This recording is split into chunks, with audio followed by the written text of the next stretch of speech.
You're listening to the Sales Success Stories podcast, where we deconstruct world-class sales performers to provide insights and strategies to help you improve. To learn more, visit us at top1.fm. Here's your host, Scott Ingram. Today on the Sales Success Stories podcast, I'm joined by Ryan Alvord, who sells for Paychex in their large market division selling HR and payroll technology and services. Of the 400 reps in his division, Ryan has finished in the top 10 for 8 consecutive years and last year finished number 1. Welcome to the show, Ryan. Thank you. Good to be here. Glad to have you here. So this episode is sponsored by our friends at Vidyard Go Video, and I'll tell you more about them in just a few minutes. But if you absolutely can't wait to learn more, you can point your web browser at top1.fm/V to get your hands on their free plugin. So we're ramping up towards the Sales Success Summit here in Austin next May, and you can learn more about that at top1summit.com and use the code SSS, as in Sales Success Stories, to save $150 on your registration. So Ryan, let's start like we always do with the top 3 things that you believe have allowed you to perform so consistently in the top 10 there at Paychex. So number 1 for me was really the hard work that I put in early on in my career, right? So that first 6 months, that first 6 to 12 months was a key for me. What I did was I went through every single prospect in my territory. I called them all. I found out who my contacts were there, and I stayed in touch with those over the course of my career. But more importantly, I would meet with anyone and everyone that would meet. So I think one thing that I did differently than a lot of reps that I talked to is I didn't overqualify who I was meeting with. I agreed to meet with anybody that would sit down and talk with me. And these early introductions really paid off well over time. It also gave me a lot of practice, right? So meeting with anyone and everyone, instead of being very selective about who I was going to sit down with, it gave me a lot of practice. It helped me to really, get better at what my conversations look like with companies. I also was able to get a lot of business during that time that I probably didn't expect to get. So some companies that didn't seem like they were really in a buying process yet that I agreed to meet with, it surprised me a lot of times, and they would end up buying. And if they didn't buy then, a lot of them would buy later on. There's still companies today that I bring on board, 8-9 years later that I had met with in that first year. And so they remember me and they stay in touch, and it really helped me to, sell a lot more business over time. So that's number 1, I think, one of the biggest keys to my success here. Awesome. And was that, what do you attribute that to? Was it the repetitions? Was there something special that you were doing, in those conversations? Was it just, getting your name and face out there and becoming known in the market? What was it about that first year and what you were doing in those meetings? I don't know if there's anything in particular that I was doing that was different in those meetings. I think I was just agreeing to go on more than anyone else, right? So the average rep might be going on 2 or 3 new meetings a week at that time, and I was probably at least doubling that, and that was due to really hitting the phones hard, really following up well, but also just like I said, just agreeing to meet with anyone and everyone. That helped with practice, that helped with just getting my name out there. When they thought of making a change, be it 2, 3, 4 years later, they were reaching out to me because they knew me, and I wasn't just waiting to meet with them when they were ready to make a switch. Yeah. Okay. Excellent. So what's the second thing? The second thing for me was really understanding my products, my services, and my partners' products and services as well. So in my first few years at Paychex, I've actually been there for 12 years. My first few years, I worked in our operations department, and I was in charge of implementation and project managing and things like that. And those first few years helped me to really learn a lot about our products and services. And it was a big advantage when I went into sales because I already understood what we provide, and more importantly, I understood what our clients were looking for. In addition to that, I really made a conscious effort to learn about my partners' products and services. One of the big things I think that helped me was that when a company would bring up a question about another product that the company offers, I didn't have to bring in somebody to answer that question. I knew it on the spot. It gave them a lot of confidence in me as a specialist for them. And it also just was a lot more efficient than setting up another meeting and bringing other people in. So I think knowing my products really well, in addition to knowing my partner's products within the company, was another big advantage for me. And when you say your partner's products, I mean, what types of things are you talking about? Yeah, so we offer things like 401k administration, things like health insurance. We're one of the largest providers of both of those in the country, as a matter of fact. And typically reps are going to bring in these partners to explain the product and answer questions. And I knew my pitch on them. I practiced my elevator speech on those pieces for a long time, and I had them down. And that way I could bring these topics up and not be intimidated by the prospect when they had questions about it.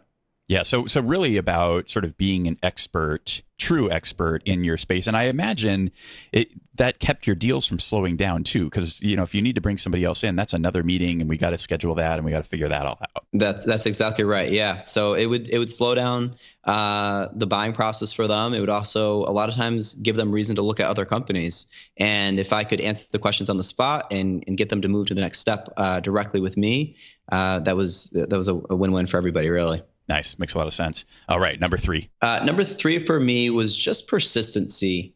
And from this perspective, I think it's a cliche thing to say in sales is that you're just persistent.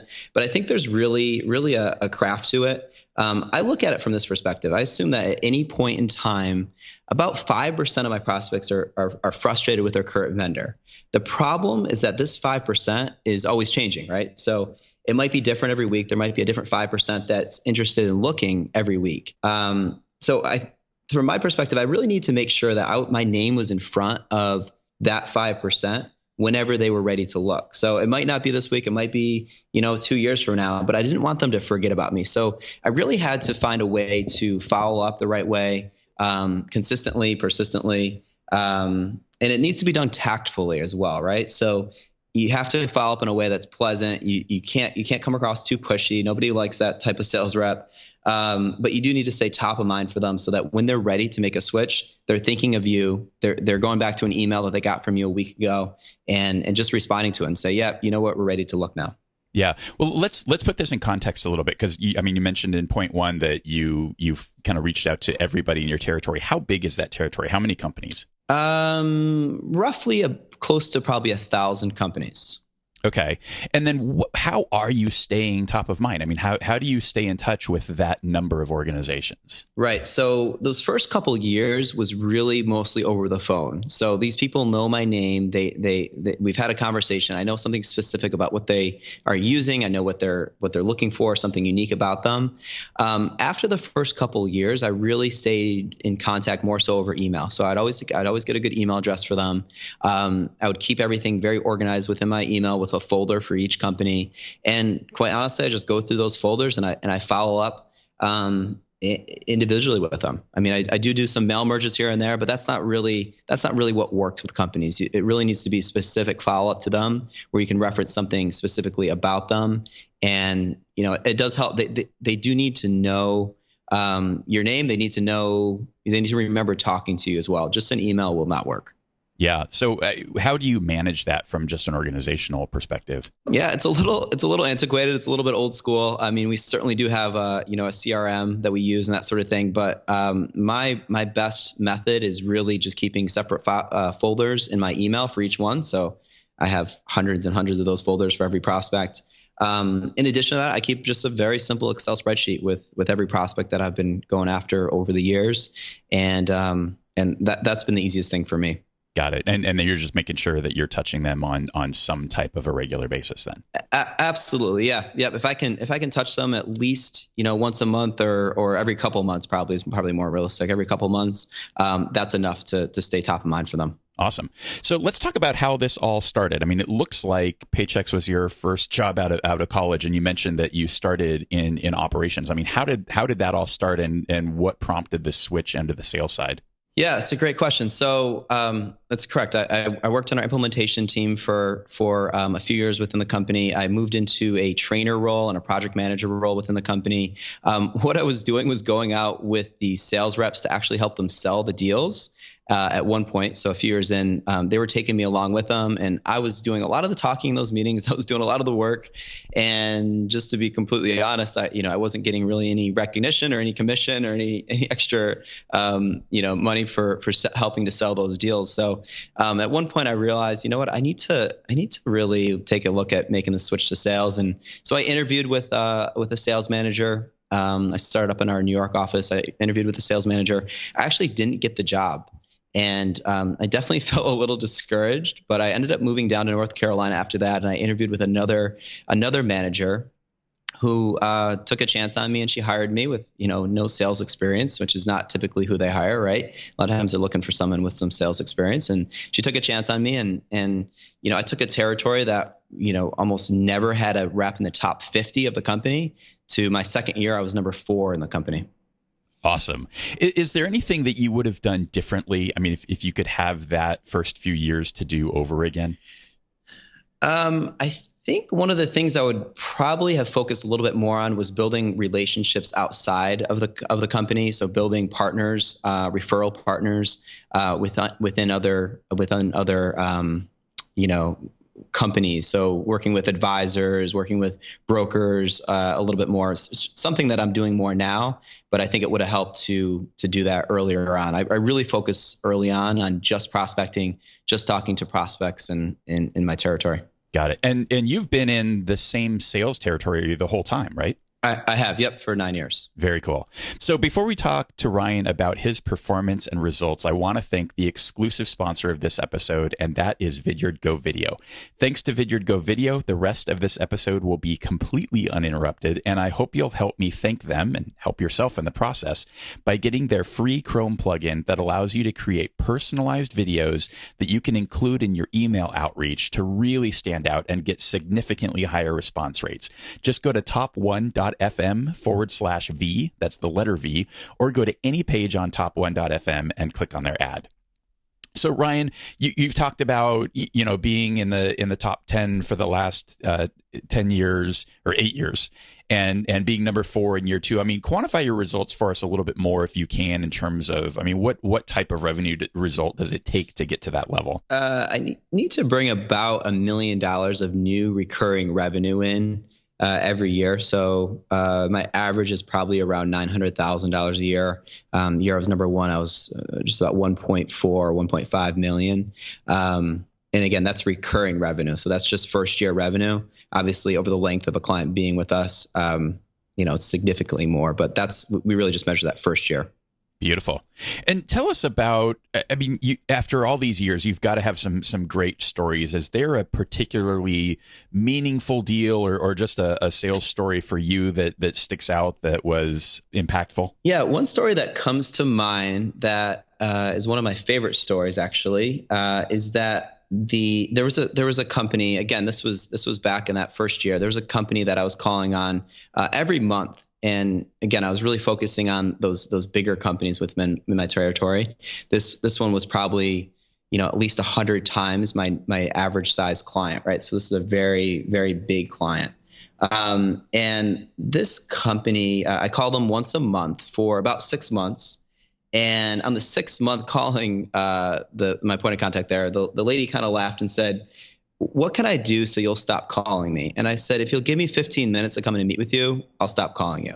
And she said deal, and we scheduled a meeting, and I went in, and we had a 15-minute meeting, and I went through why my clients come on board with our services. And she said, "I can't believe I'm saying this, but I'd be open to taking a look at a demonstration." So I came back and I did a demonstration for her and her team, 10 or 12 people or so. And she kind of said the same thing at the end of that meeting. She said, I can't believe I'm saying this, but let's look at pricing. So we came back and we talked about pricing, and she made a decision. Long story short, she made a decision to come on board and get started. And they were clients for many, many years with us. And I always like that story, because if I would have stopped after that 5th call, I don't get that deal, right? It's that 6th call. And a lot of people do. A lot of people stop after 2 calls or 3 calls. But if I would have stopped after 5, again, I don't get that deal. So by making that 6th call, I got the appointment, I got in, and just to kind of give you an estimate for, I mean, that commission on that deal, I mean, more than allowed me to pay cash for a brand new Audi that year. I mean, so, just one more call made such a difference. And in addition to that, I mean, the client was a great reference for us. She helped me bring on, at least probably 10 other clients just by being a reference for me. So, just making those calls, a lot of times it seems like it's not going to be successful, but you just keep pushing through and it will pay off. Yeah, that's awesome. So, and what is what's the company size? You said they were 100 times larger than your average. Tell us, just give us some context around your territory. Yeah. So my average size client, and maybe I was doing the math wrong, maybe about 20 times bigger. My average size client's about 150 employees. That company had something like 3,000 employees plus a lot of additional services that we sold them. So, I could do the math, but it's probably like 40 or 50 times the amount of revenue of my normal size client. That's awesome. That makes the year easier. Absolutely. Yeah. So from an accomplishment perspective, because I know there have been many, but what are you most proud of? I'm most proud of the fact that my territory was always an underperforming territory, right? For years, or maybe at best, maybe an average territory.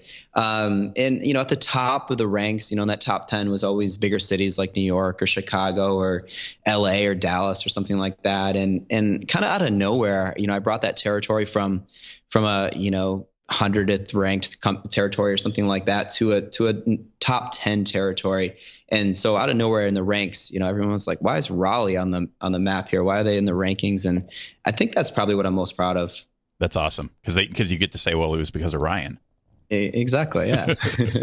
So on the flip side, I mean, what has been the biggest challenge or when in this series of years did you struggle the most? I mean, the first couple years, that first 6 months probably was the biggest struggle for me.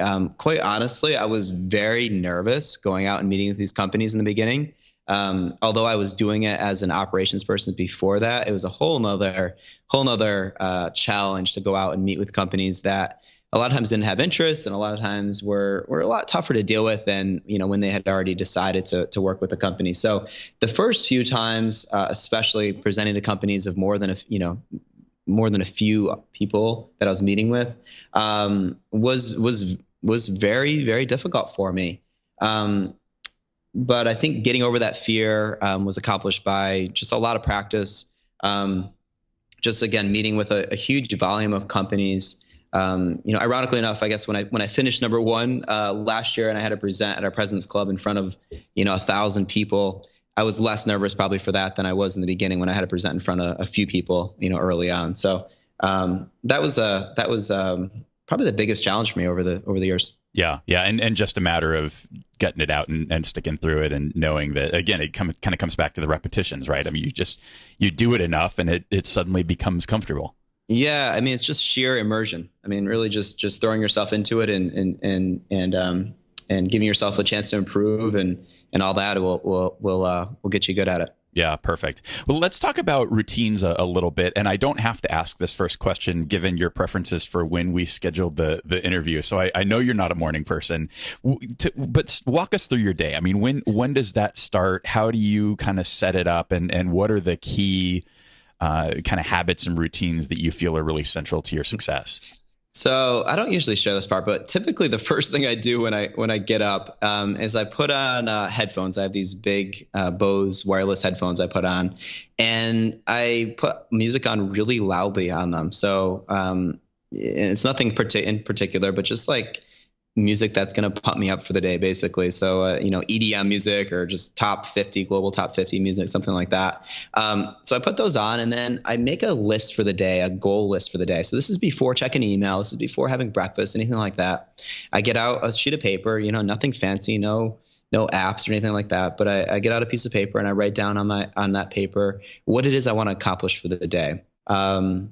And this is not just business things. These are professional things. If I want to read something in particular that day, if I want to, make sure I go to the gym or whatever, I'm putting everything on that list, but certainly a lot of work related items as well. And that's number one. That's really what I do first thing in the morning. And then after that, I mean, I'm getting on my computer, I'm checking emails, responding to emails. Then I'm grabbing some breakfast, and then really just starting to work on my list. So you have to have a plan for the day. I mean, you have to have a plan for the month and the year and all that as well. But you certainly need a plan for the day. You gotta run the day, or the day's going to run you, is what I always say. Yeah, it sounds like are you working from home? I'm working from home at least a couple days a week. I try and be in the office 2 or 3 days a week. I'm typically in the office. Okay.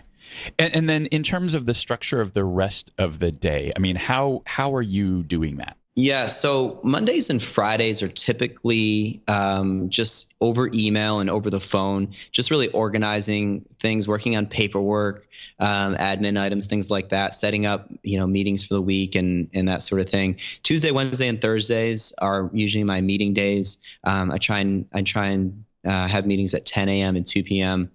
Tuesday, Wednesday, Thursday. Awesome. And then where does the prospecting fit in, and what's the discipline around that? Yeah, that's typically a Monday or Friday activity. If I have other time to fit that in throughout the week, I'm certainly doing that. If I have an hour free, I'm going through and I'm just following up with people I've met with in the past, or even calling on some prospects that might have new contacts and things like that there. Got it. So it sounds like, I mean, the goal is really 6 meetings a week in those time slots, and I'm sure if one of those is empty, that then becomes kind of prospecting time for future, right? That's correct. Yep. Awesome. And then what about your information diet? I mean, what are you listening to, reading, and watching? I do listen to, sorry to plug another podcast, but I listen to Tim Ferriss's podcast every single night. So I've worked through every one of his podcasts. I also try and watch a TED Talk, at least a couple of those a week. I love hearing people, experts talk about their craft.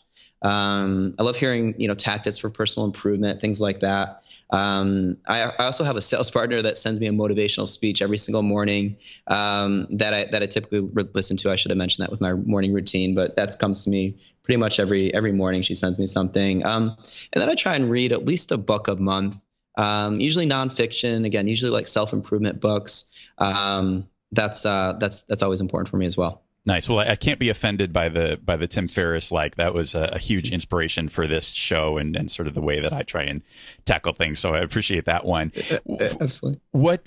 So 2 other questions to follow up to that. So you said you have a sales partner. What is that about? She is in another division within the company, and she will send me a YouTube clip most mornings.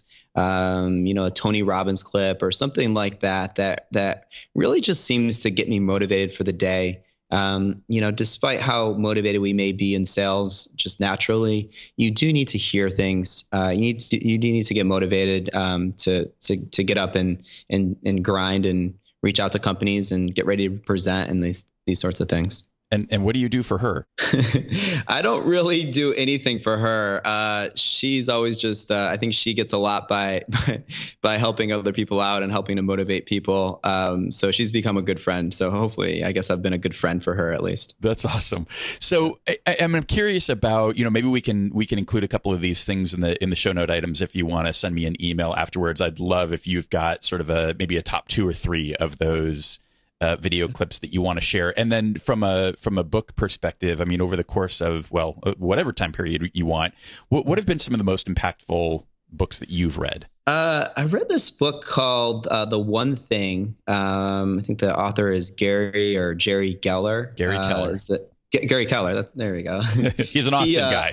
Yeah, there you go. So that book was really good. Really just the impact of doing, instead of being really good at 10 things, just be good at one thing, and how that can really impact a lot of other items for you. Other like psychology books, almost like Emotions Revealed, was really helpful. I think that was Paul Ekman, I believe was the name.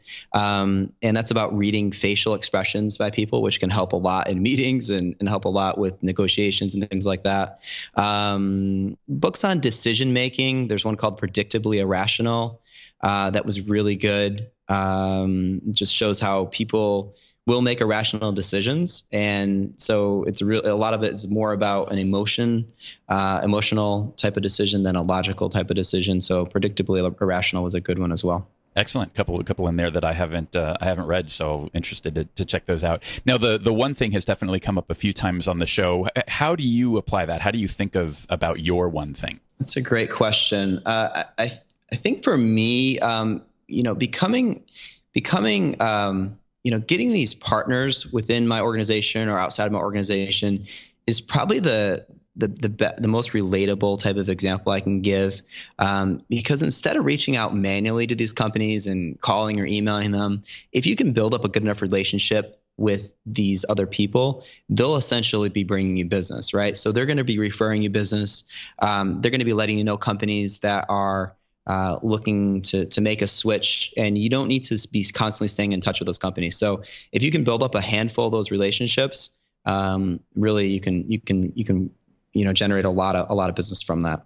So let's talk more about that. How are you kind of establishing those relationships? How are you maintaining them in such a way that they do lead to consistent new opportunities? Yeah. So internally, I have, there's a few different divisions within our company, and I am maintaining good relationships with those people. So a lot of them, quite honestly, are just good friends.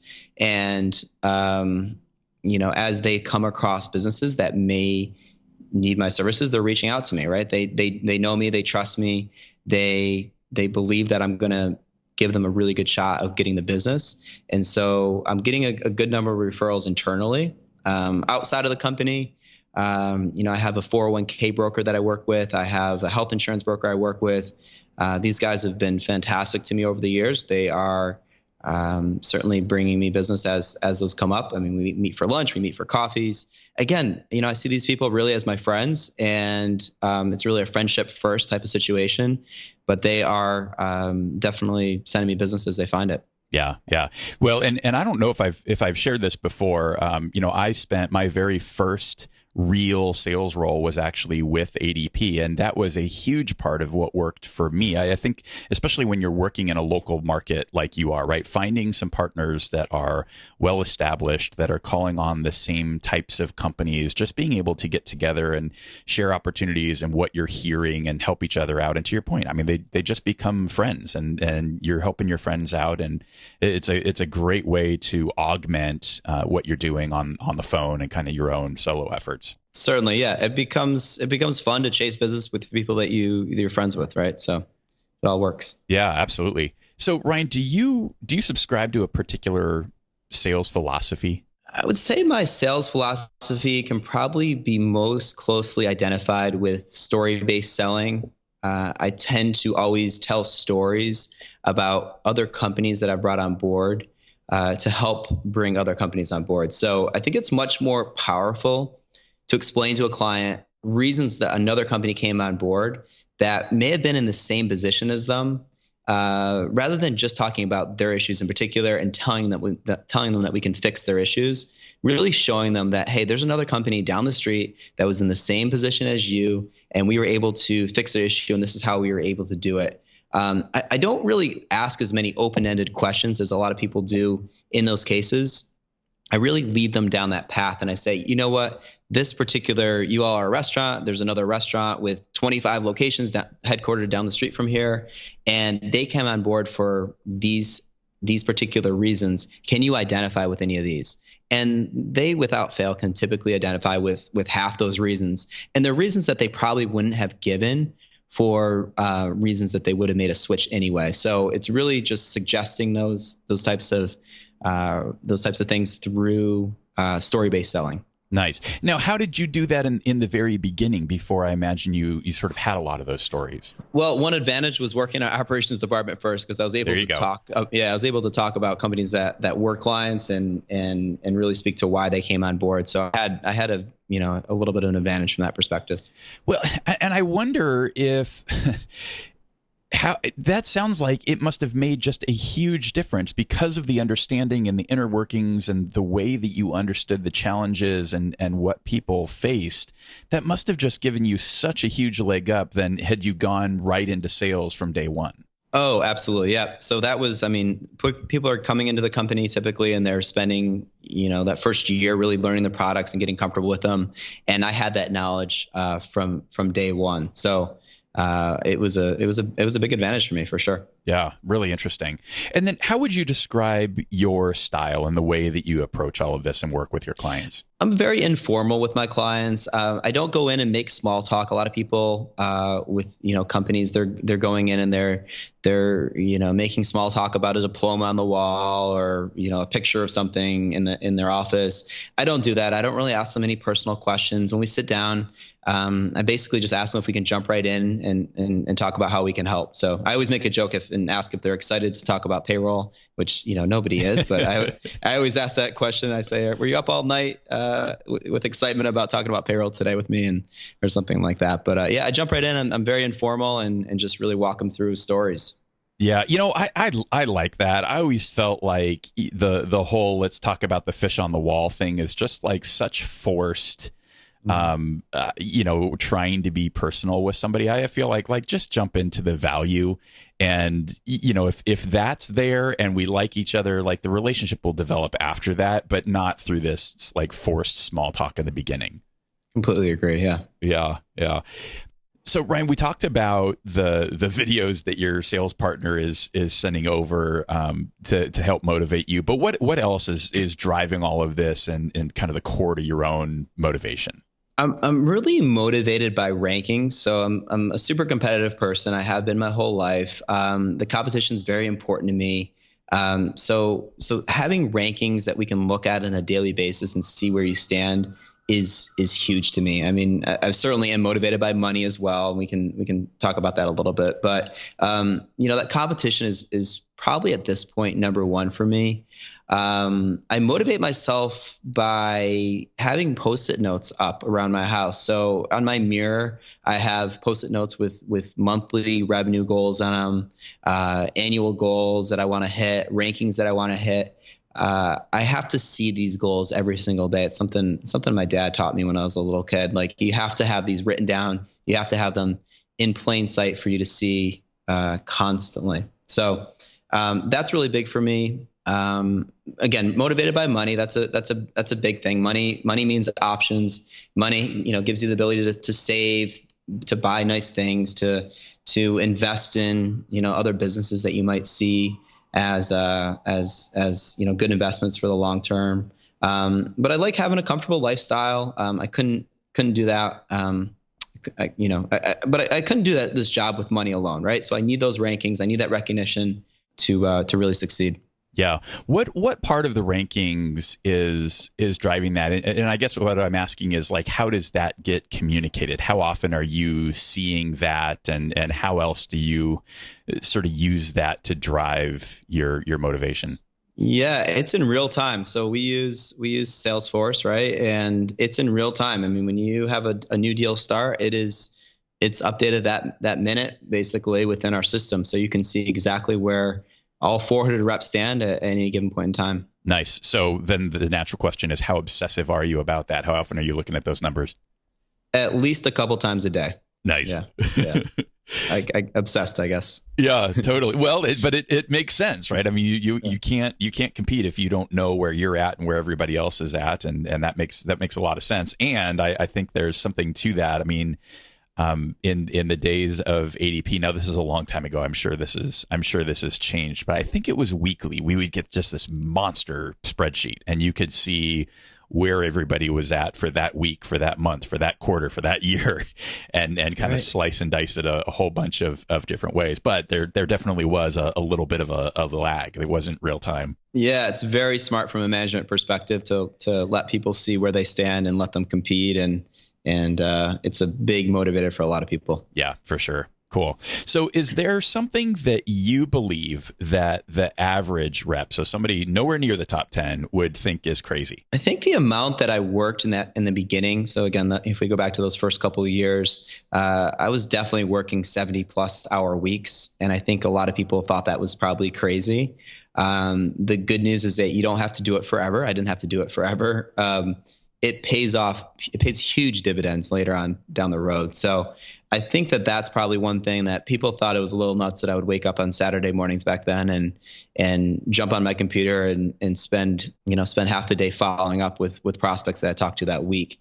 That's probably the biggest thing, but you don't really have to do that forever. And again, it pays off big time later on. Yeah, for sure. Well, and I know you listened to my conversation with Yella Dendunen at Bullhorn, and one of the things that we talked about is there's certainly an element of success over the long term that has to do with just the consistency in territory, and I think what you've done is, you invested really, really heavily up front. If we use a pure investment analogy, right, you made a big investment up front, and then that's just kind of continued to compound over time.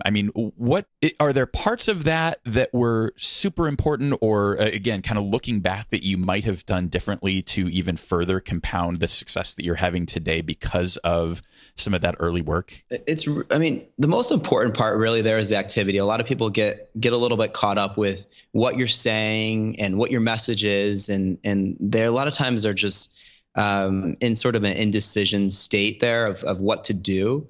And that's not as important as just doing it, right? So, it's like the squirrel in the middle of the road that can't decide which way to go. You're better off just going one direction than being stuck in the middle of the road. And so that's the biggest thing. It's just making the calls and sending the emails. It doesn't have to be anything special. It just has to be, you just need to stay in front of these companies. Yeah. Now, did you have, or do you have any type of like activity metric type goals that you were trying to get to? Yeah, I was. I certainly still do. I do try, and I guess probably using that first year, a couple of years is probably more helpful for the podcast. I was trying when I would just be calling throughout a day. So if I was taking a Monday and just hitting the phones, I'm trying to make 100 calls for that particular day. I'm trying to run at least 3 or 4 new meetings. Certainly early on, that was attainable. So those were probably the biggest metrics that I was sticking to. Yeah, got it. And yeah, again, it's just the consistency of knocking that out. So looking at the flip side then, what is it that you think, or that the average rep thinks that you think is crazy? I think that they're typically too selective about the deals that they work. And I mentioned this a little bit earlier on in the conversation. I think that they overqualify what they're going to work on. They wait for companies that are ready to buy. And I don't think that is necessary. I think that reps should be willing to meet with anybody at any point. And this may vary a little bit by industry and by company and that sort of thing. But for what I do, I work absolutely everything. If a client tells me that they're not going to buy for 2 years, I'm still going to meet with them. Even if they say, hey, we don't have any intention of ever changing, I say that's great. I don't really have any intention of selling anything today. I would love to just meet and get to know what you're looking for, how you do things, and just get a good feel for them, and then stay in touch with them. And it might be 5 years later, but I tell them that. I say that it doesn't make a difference if you buy this quarter, this year, or if it's 5 years from now. Nobody likes a pushy sales rep. It's important to let them know that you're there. You're going to be patient, and you're going to help them. That's the most important thing with all of this, is that you're going to help them with improving a process at some point, and they need to know that. Yeah.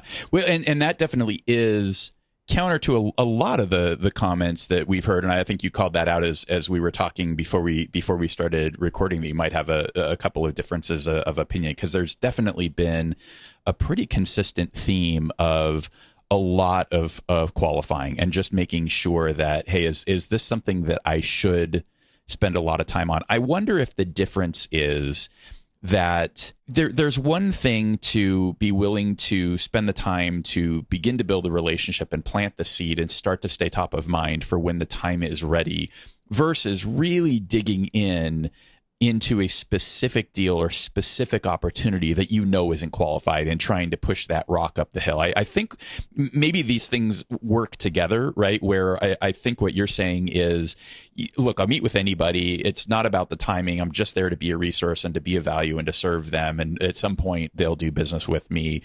versus trying to just cram that deal down their throat of somebody that's really not qualified from that perspective. Does that make sense? Yeah, that certainly does. I think again, just them knowing that you're going to be patient with them. You're not going to try and close them right now.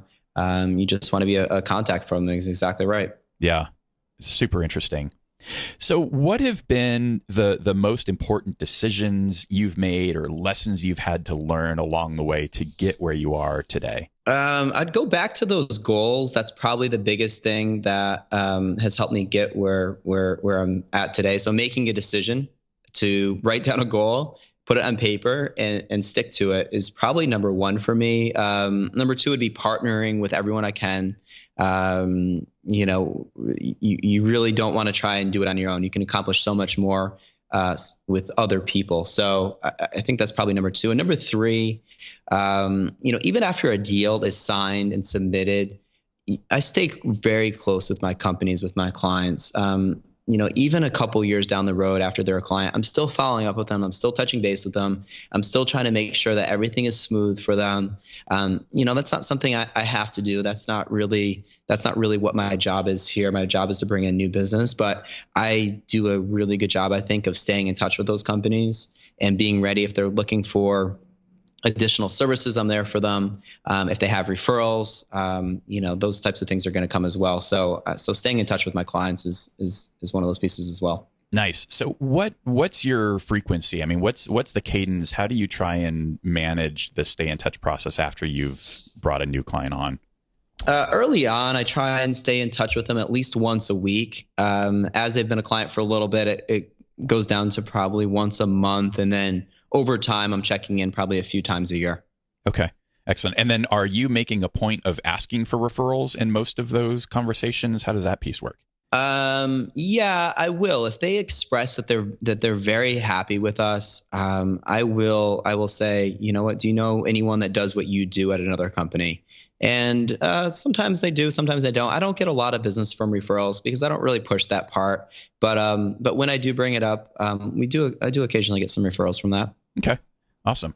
And then here's the kind of soapbox advice section. What advice would you give to someone that's just starting out in a sales career today? Number one is getting over that indecision, right? So like I had said earlier, I mean, so many people labor over what they're going to say and how they're going to say it and how frequently they're going to call people and things like that. And I think just doing is most important. Having that activity, right or wrong, it's better than waiting. I also wouldn't get focused on having a high closing percentage. So I think that's another reason why people tend to overqualify deals is they get focused on having a high closing percentage or being super efficient with their time. And I just don't think that that's as important as meeting with people. So, just get as much practice as you can meeting with companies.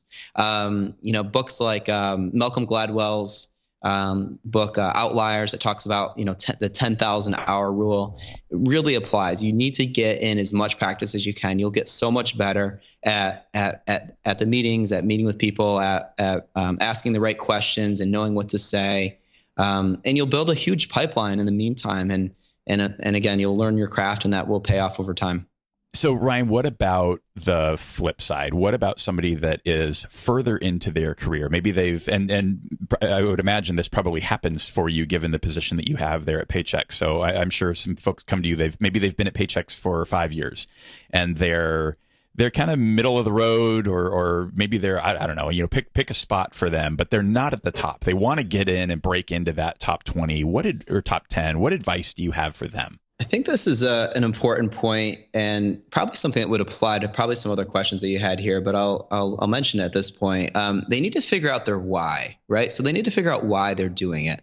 So whether it's for, supporting their family, giving their family a better life, whether they just want to make a certain amount of money just to tell themselves they did it. If it's a recognition thing, if it's money to invest in other businesses, they need to envision what that can provide for them, right? So what is it going to do for them?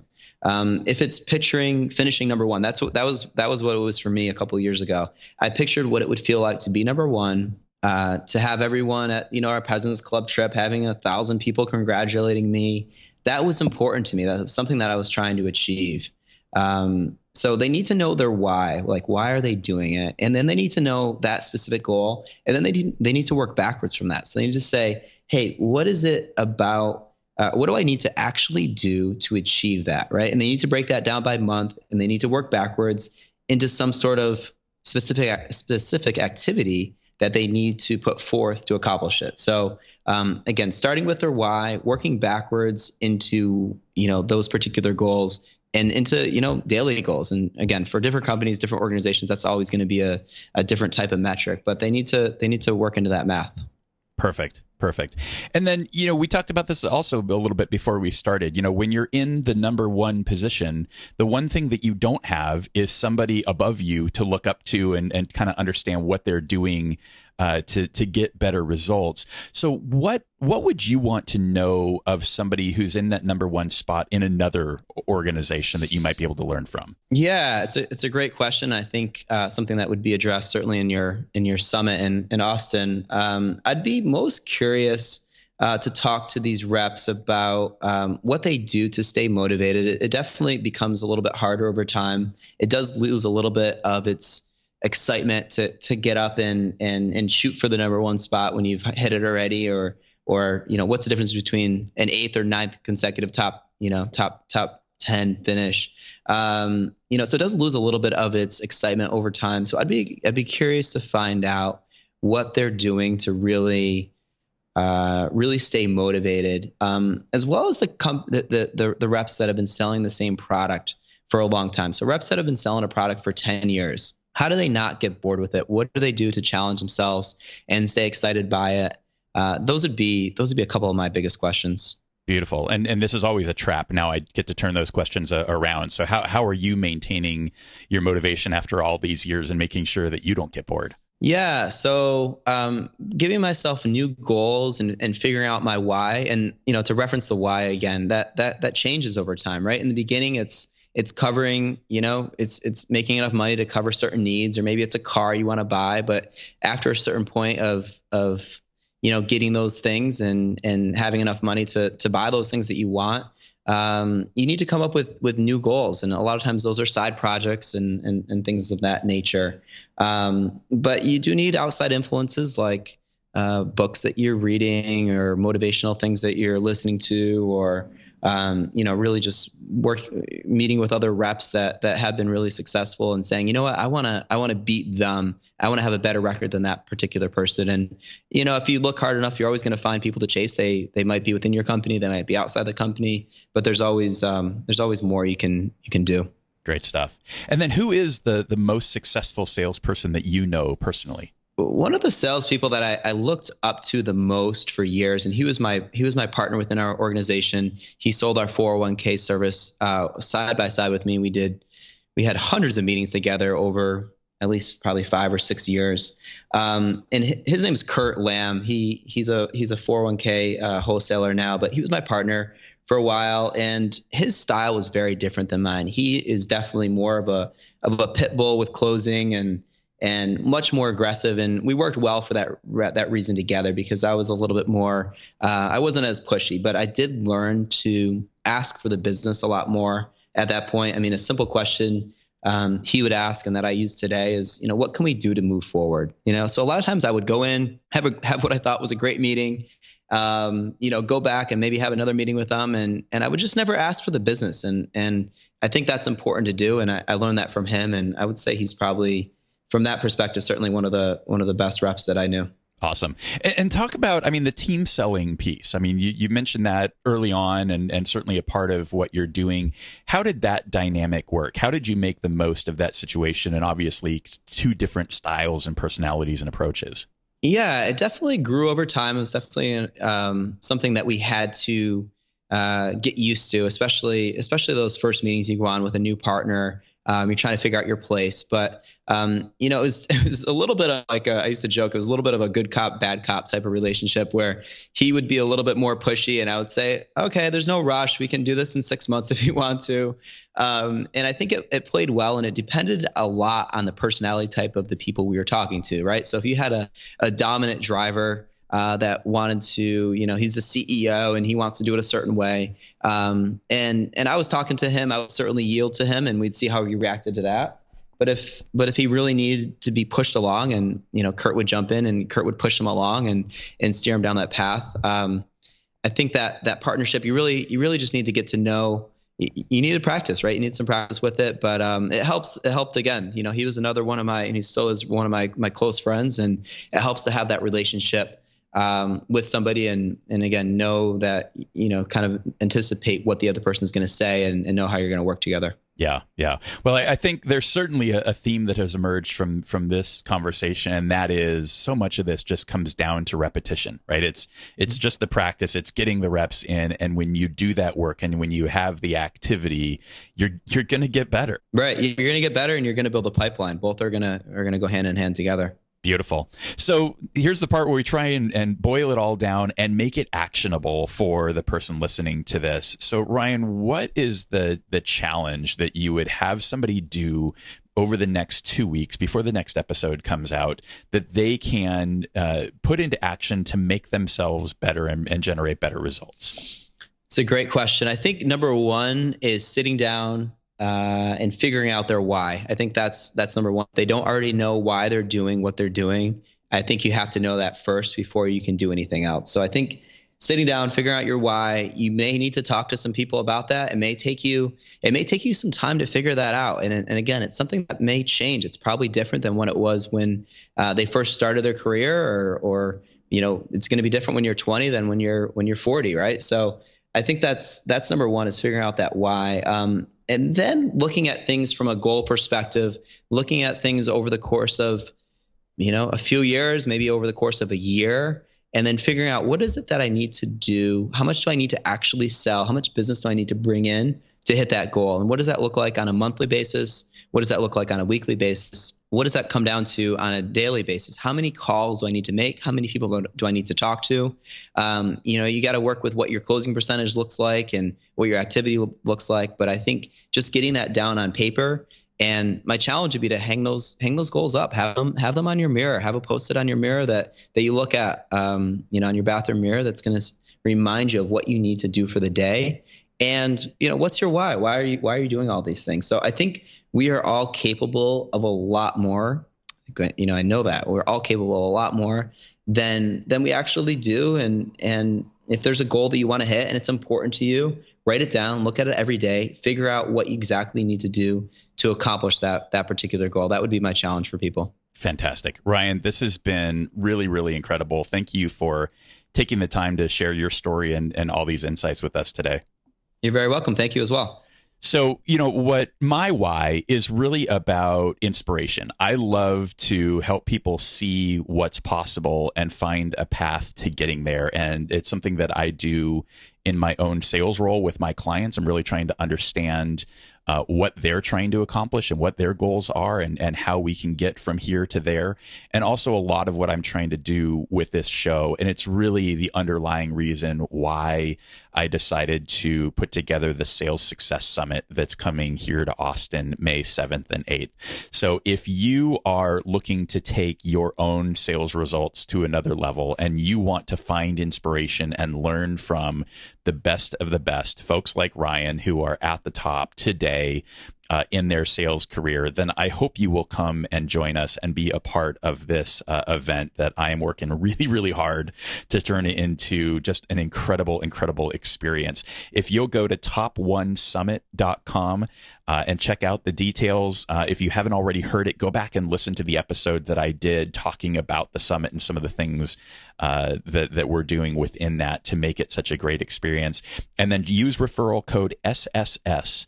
And that will save you $150 on the current registration rate. Obviously, the sooner you register, the better that rate is. And I hope to see you in Austin. Thanks for listening.